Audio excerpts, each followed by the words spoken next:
palavra de Deus. E o texto que nós vamos estar ministrando nesta manhã é Lucas 24, verso 13 a 35, que diz: E eis que no mesmo dia iam 2 deles para uma aldeia que distava de Jerusalém 60 estádios, cujo nome era Emaús. E iam falando entre si de tudo aquilo que havia sucedido. E aconteceu que, indo eles falando entre si e fazendo perguntas um ao outro, o mesmo Jesus se aproximou e ia com eles. Mas os olhos deles estavam como que fechados, para que o não conhecessem. E ele lhes disse: Que palavras são essas que, caminhando, trocais entre vós? E por que estáis tristes? E respondendo um, cujo nome era Cleopas, disse-lhe: És tu só peregrino em Jerusalém, e não sabes as coisas que nela têm sucedido nestes dias? E ele lhes perguntou: Quais? E ele lhes disseram: As que dizem respeito a Jesus, o Nazareno, que foi um profeta poderoso em obras e palavras diante de Deus e de todo o povo. E como os principais os sacerdotes e os nossos príncipes o entregaram à condenação de morte e o crucificaram. E nós esperávamos que fosse ele o que remisse Israel. Mas agora, com tudo isso, é já hoje o 3º dia desde que essas coisas aconteceram. É verdade que também algumas mulheres dentre nós nos maravilharam, as quais de madrugada foram ao sepulcro, e não achando o seu corpo voltaram, dizendo que também tinham visto uma visão de anjos, que dizem que ele vive. E alguns dos que estavam conosco foram ao sepulcro, e acharam ser assim como as mulheres haviam dito, porém nada ouviram. E ele lhes disse: Ó nécios e tardos de coração para crer tudo o que os profetas disseram. Porventura, não convinha que o Cristo padecesse essas coisas e entrasse na sua glória?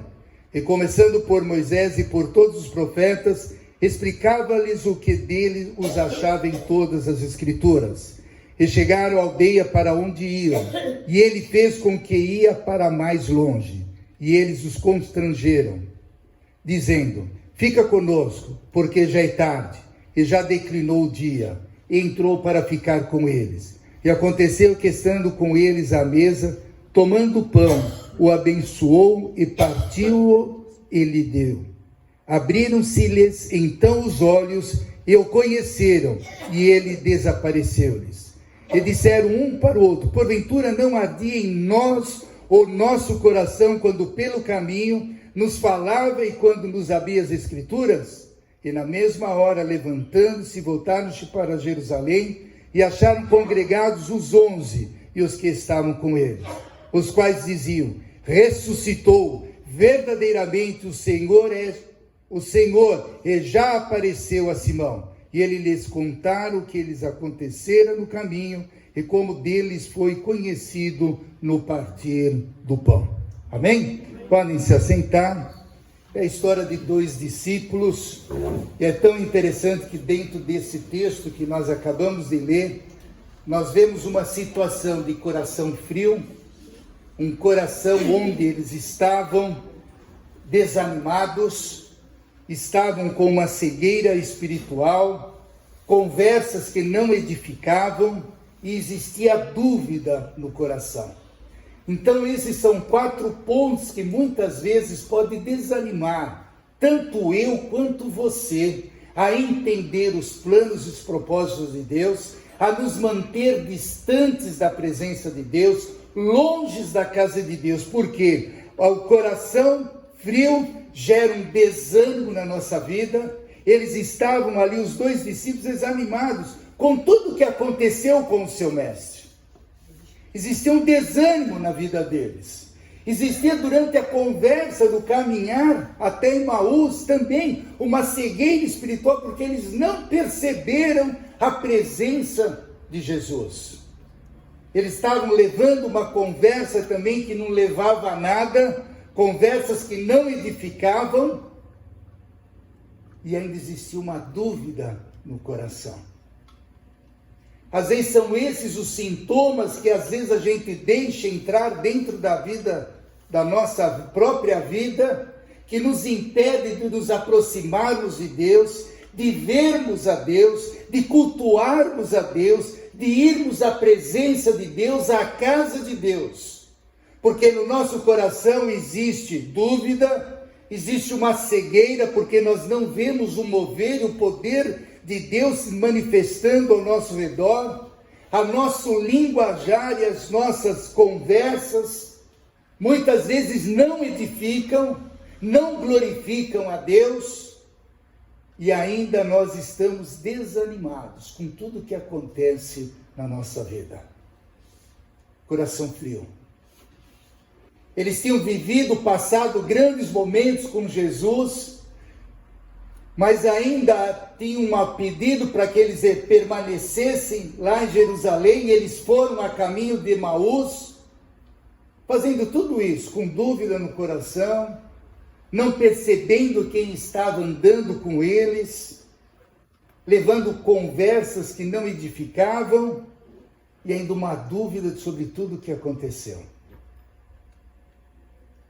Ainda bem que existe um momento onde Jesus se manifesta, é presente, onde o coração deles, a partir do momento que aquele homem começava a contar determinados episódios e momentos, o coração deles começou a incendiar. Eu quero que o teu coração se incendeie nessa manhã. Amém. Pela presença de Deus, pelo caminhar de Deus no nosso meio, pelo agir de Deus sobre a nossa vida. Porque Ele quer fazer com que os nossos corações estejam, não apenas agora, mas permaneçam numa chama de fogo. E um coração quente pode ser comparado a brasas numa fogueira. E existem coisas que nos levam a manter o nosso coração quente, fervoroso, incendiado, que é a palavra de Deus. E começando por Moisés e por todos os profetas, explicava-lhes o que dele se achava em todas as Escrituras. E disseram um para o outro: porventura não ardia em nós o nosso coração quando pelo caminho nos falava e quando nos abriu as Escrituras? Quem sabe, para que haja calor no teu coração, é necessário que você receba a palavra de Deus na tua vida. Que você tenha essa palavra de Deus viva na tua vida, para que ela possa incendiar, te ensinar e conduzir por todo o caminho que você deve andar. Enquanto ouviam Jesus falar sobre as Escrituras, o coração dos dois discípulos foi se aquecendo. Para esquentar nosso coração, é preciso ouvir e falar mais sobre a palavra de Deus. Pois a fé vem pelo ouvir, Romanos 10, 17. E alimente-se da verdade e da palavra para aquecer seu coração, e tudo na sua vida será abençoado. Salmo 37, versículo 3. A partir do momento onde eles estavam colocando palavras, comentários, conversas que não edificavam, quando é passado a falar da palavra de Deus, a vida deles muda. Aquece. Eles começam a sentir algo de diferente. Por isso, deixa a palavra de Deus agir na tua vida. Entenda a palavra de Deus como o mover de Deus sobre a tua vida, para que você dela possa usufruir e ter toda a sabedoria que você precisa para toda e qualquer decisão e tudo aquilo que se passa ao seu redor. A segunda coisa que é edificante, que aquece o nosso coração, é a oração. Eles chegaram à aldeia para onde iam, e ele fez com que ia para mais longe. E eles os constrangeram, dizendo: fica conosco, pois porque já é tarde e já declinou o dia, e entrou para ficar com eles. Quando os dois discípulos chamaram Jesus para ficar com eles, insistindo com sua companhia, mesmo pensando ser um estranho, na verdade estavam desejosos pela presença de Deus. Como é gostoso a gente ter desejo em ter e estar na presença de Deus. E uma das coisas é orando a Deus, se colocando diante dele, numa conversa, num bate-papo, da forma com que ele coloca dentro de nós, a forma de nós nos dirigirmos a ele, de conversarmos com ele, é estarmos buscando mais e mais da presença dele na nossa vida. A oração é o momento em que buscamos a presença do Senhor em nossas vidas. Podemos comparar a palavra de Deus com a lenha e a oração com o fogo, que juntos incendeiam o coração. A palavra de Deus e a oração incendeia o coração.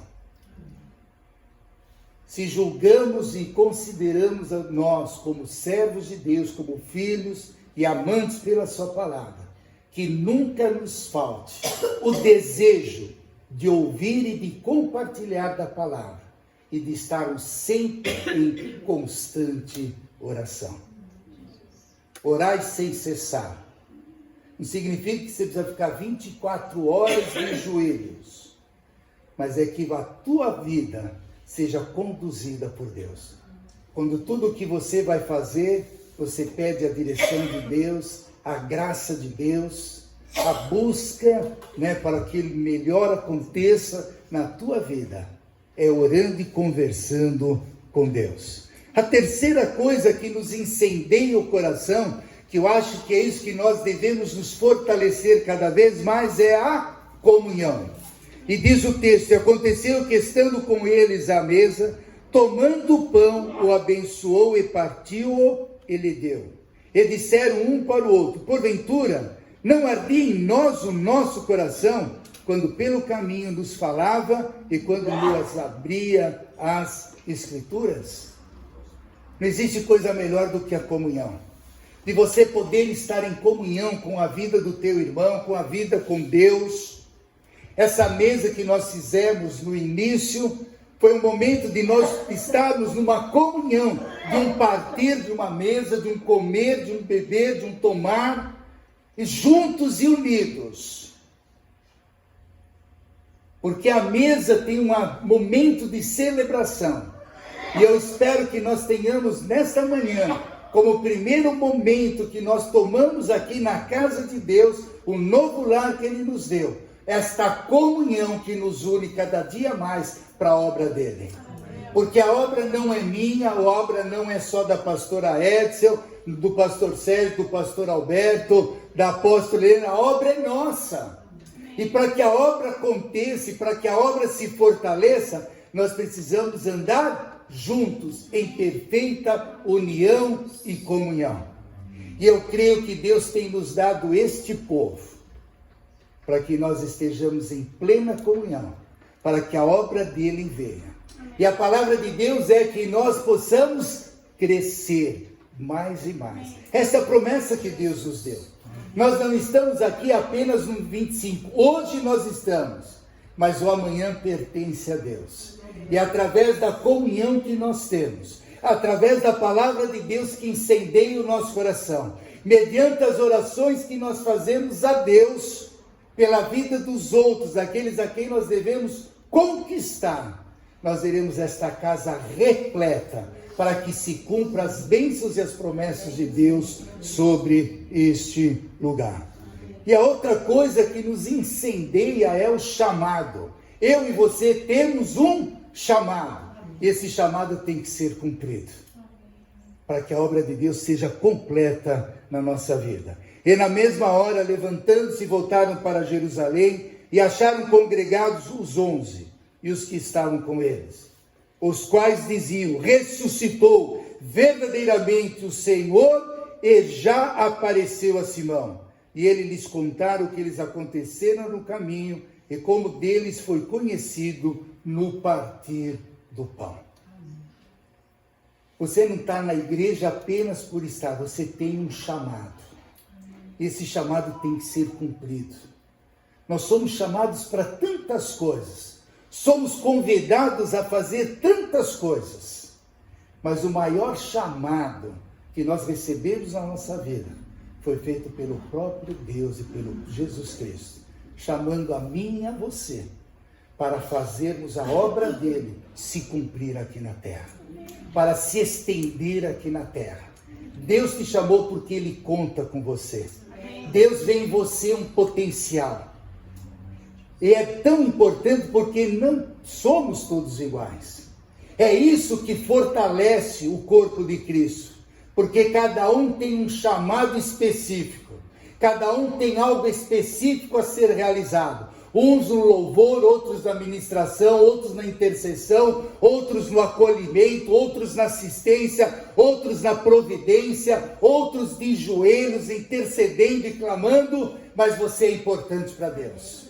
Não se sinta inútil, se sinta útil nas mãos de Deus, porque Deus vai te usar, porque Deus te deu um chamado, e desse chamado ele vai querer que seja cumprido, para que a obra dele seja estendida, tanto para a direita, para a esquerda, para a frente e para os fundos. E nós estamos, acho que, num lugar estratégico. É um comércio muito aberto durante o domingo, e quem sabe esse ponto vai ser ponto onde muitos serão atendidos e entrarão por aquelas portas para serem salvos, libertos, restaurados e abençoados por Deus.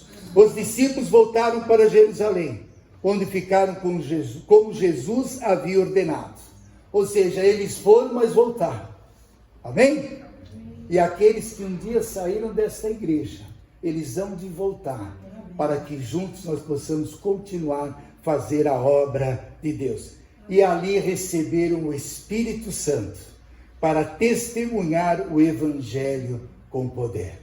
Que o Espírito Santo esteja sobre cada um de nós, seja derramado e lançado sobre a vida de vocês, porque isto há de incendiar, há de trazer chama aos nossos corações. Quando obedecemos ao chamado que Jesus nos deu para cumprir, o nosso coração se mantém aquecido pela presença do Senhor, que nos acompanha e nos fortalece para exercer o ministério que ele deu a mim e a você. Mantenha o teu coração aquecido. Não deixe esfriar pelo desânimo, por palavras e conversas sem sentido e sem significado, e nem pela dúvida. Mas aqueça pela palavra de Deus, pelo chamado, pela oração e pelo amor que você tem através da comunhão de poder querer estar dividindo com o teu irmão. Que não hajam diferenças, que não hajam nada que nos impeça de avançar. Nós somos um diante de Deus, um corpo único, cada um com a sua missão e com a sua função, mas juntos nós estabeleceremos o reino de Deus aqui na terra e faremos este bairro, Santa Cecília e Genópolis, ser incendiado por aquilo que nós estaremos levando, a palavra de Deus e a oração a cada um deles, para que eles sejam alcançados pela misericórdia e benignidade de Deus. O meu pedido é que o Deus possa aquecer mais e mais o meu e o teu coração, para que a obra de Deus se cumpra, para a honra e glória do Senhor. Amém? Vamos ficar de pé? Senhor Deus e Pai, Deus, que verdadeiramente os nossos corações possam ser incendiados, ó Deus. Que o teu Espírito agora venha queimar dentro de nós, ó Deus, dando sede e fome, ó Pai, de pregar a palavra de Deus, de levar a tua palavra de Deus a quem quer que seja e aonde for necessária, ó Deus. Deus, dá-nos desta graça, dá-nos desse poder, dá-nos, Deus, desta autoridade, Pai. Faça, Deus, com que a tua palavra seja, Deus, algo que nós tenhamos desejo contínuo em estarmos olhando, lendo e vendo a tua palavra. Que possamos orar mais e mais, ó Deus. que tenhamos mais e mais comunhão entre nós, ó Deus, porque ninguém é maior do que ninguém, ninguém é melhor do que ninguém, somos todos iguais perante Ti, ó Pai. E faça, Deus, de cada um de nós um chamado, ó Deus, para que tenhamos uma igreja completa, ó Deus, que não falte nada, absolutamente nada junto a nós, ó Deus, e nem no nosso meio. Se eu não posso fazer algo, que o meu irmão faça no meu lugar. Se eu possa fazer algo que o meu irmão não faça, que eu faça, para que tenhamos tudo por completo, ó Deus. Para que a Tua igreja seja completa, em todos os sentidos, em todas as áreas e em todos os ministérios, ó Pai. Eu assim Te agradeço e Te louvo, e abençoo a cada vida, Pai. Que o Espírito Santo de Deus possa incendiar, possa queimar os nossos corações, e assim manter esta chama acesa e viva, por onde quer que estejamos, hoje e todo sempre. Amém. Louvado seja Deus. Amém?